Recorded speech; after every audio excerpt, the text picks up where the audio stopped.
혹시 요즘 아침에 일어나면 얼굴이나 발이 괜히 붓는 느낌이 드시나요? 예전보다 소변, 색이 탁해졌다는 생각은 안 해보셨나요? 병원에서는 괜찮다는데 몸은 예전 같지 않다고 느끼신 적은 없으신가요? 많은 어르신들이 이 단계에서 이렇게 말씀하십니다. 나이 들면 다 그런 거 아니냐고. 물 조금 덜 마셔서 그런 거겠지 하고 그냥 넘기셨다고 말입니다. 그런데 바로 이 시점이 콩팥이 조용히, 아주 조용히 지쳐가고 있다는 신호일 수 있습니다. 콩팥은 정말 말이 없는 장기입니다. 간이 아프면 쓰리고, 이가 안 좋으면 바로 속이 불편한데, 콩팥은 웬만큼 손상이 진행되기 전까지는 거의 신호를 보내지 않습니다. 제가 현장에서 수십 년 동안 가장 많이 들은 말이 바로 이겁니다. 선생님, 아픈 데가 없어서 괜찮은 줄 알았어요. 그런데 검사 결과를 보면 이미 기능이 절반 이하로 떨어진 경우가 적지 않습니다. 콩팥은 우리 몸의 정수기 같은 역할을 합니다. 피 속의 노폐물을 걸러내고 불필요한 염분과 수분을 조절하고 혈압을 안정시키는 아주 중요한 일을 합니다.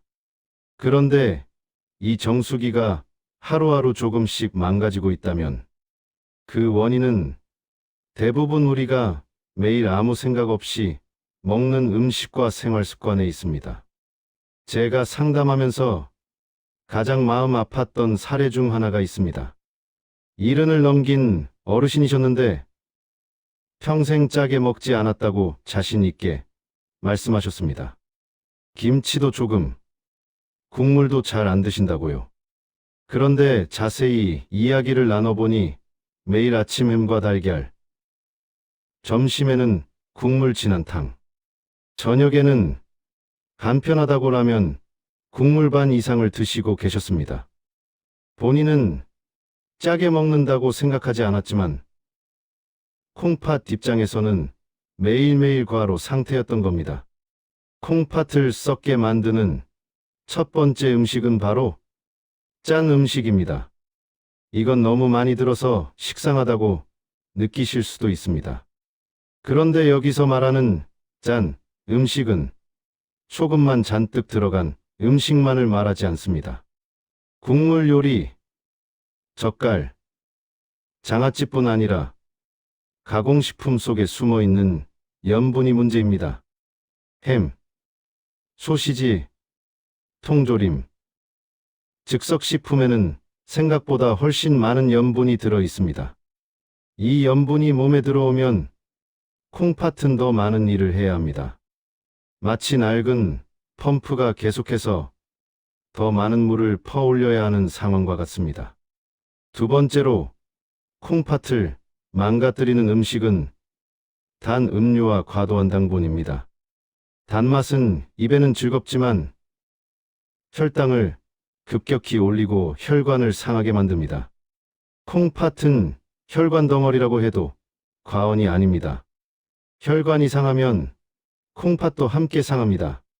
특히 믹스커피, 달콤한 음료, 과일 주스라고 믿고 드시는 시판 주스가 문제입니다. 과일인데 괜찮지 않나요?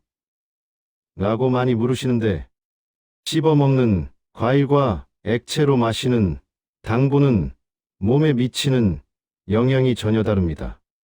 세 번째는 과도한 단백질 섭취입니다. 요즘 건강 프로그램에서 단백질이 중요하다고 하다 보니 어르신들 중에도 고기나 단백질 음료를 일부러 많이 드시는 분들이 계십니다. 물론 단백질은 필요합니다. 하지만 콩팥 기능이 예전 같지 않은 상태에서 과도한 단백질은 콩팥에 큰 부담을 줍니다. 마치 청소 인력이 줄어든 상황에서 쓰레기만 갑자기 늘어난 것과 같습니다. 네 번째로 많이 간과하는 것이 잦은 진통제 복용과 함께 먹는 특정 음식 습관입니다. 무릎 아프다고 허리 아프다고 진통제를 자주 드시면서 물은 충분히 마시지 않는 경우입니다. 콩팥은 약을 해독하는 과정에서도 큰 역할을 합니다. 여기에 수분이 부족하면 콩팥은 말 그대로 마른 상태에서 일을 하게 됩니다. 이쯤에서 많은 분들이 이렇게 생각하십니다. 그럼 도대체 뭘 먹어야 합니까? 그래서 오늘 이 이야기를 끝까지 들어주셔야 합니다. 콩팥은 한번 망가지면 끝이라고들 하지만 실제 현장에서는 그렇지 않은 경우도 분명히 있습니다. 완전히 회복은 아니더라도 더 나빠지는 속도를 늦추고 남아있는 기능을 지켜내는 것은 충분히 가능합니다. 콩팥을 살리는 음식 이야기를 하기 전에 한 분의 이야기를 더 해드리고 싶습니다. 가상의 인물이지만 제가 만났던 수많은 어르신들의 모습이 겹쳐진 분입니다. 이분은 60대 후반이었고 밤에 자주 소변을 보러 일어났습니다. 낮에는 괜찮은데 밤만 되면 두세 번씩 화장실을 가느라 잠을 설치셨습니다. 병원에서는 전립선 문제일 수 있다고 했지만 검사상 큰 이상은 없었습니다. 그래서 그냥 참고 지내셨습니다. 그런데 이분의 식습관을 살펴보니 매일 저녁에 국과 찌개를 꼭 드셨고 자기 전에는 갈증이 난다고 단 음료를 한 잔씩 마셨습니다. 콩팥은 밤에 쉬어야 하는데 이분의 콩팥은 밤새도록 일을 하고 있었던 겁니다. 이 작은 습관이 몇 년 동안 쌓이면서 콩팥 기능은 점점 떨어지고 있었습니다. 여기까지 들으시면서 마음이 조금 무거워지셨을 수도 있습니다. 하지만 아직 희망 이야기를 하지 않았습니다. 콩팥은 생각보다 정직한 장기입니다. 무리하면 무리한 만큼 나빠지지만 쉬게 해주면 그만큼 반응을 보입니다. 지금부터 이야기할 음식과 습관은 약이 아닙니다. 누구나 식탁에서 오늘부터 바꿀 수 있는 것들입니다. 앞에서 말씀드린 이야기들을 들으시고 혹시 이런 생각이 드셨나요? 나는 이미 늦은 거 아닐까? 이 질문을 정말 많이 받습니다. 그럴 때마다 저는 이렇게 말씀드립니다. 지금 이 영상을 듣고 계시다는 것 자체가 아직 기회가 남아있다는 뜻이라고요. 콩팥은 조용히 망가지지만 조용히 회복의 신호도 보냅니다. 콩팥을 살리는 첫 번째 음식은 아주 의외로 물입니다. 그런데 여기서 말하는 물은 많이 마시는 물이 아닙니다. 어떻게, 언제 마시느냐가 중요합니다.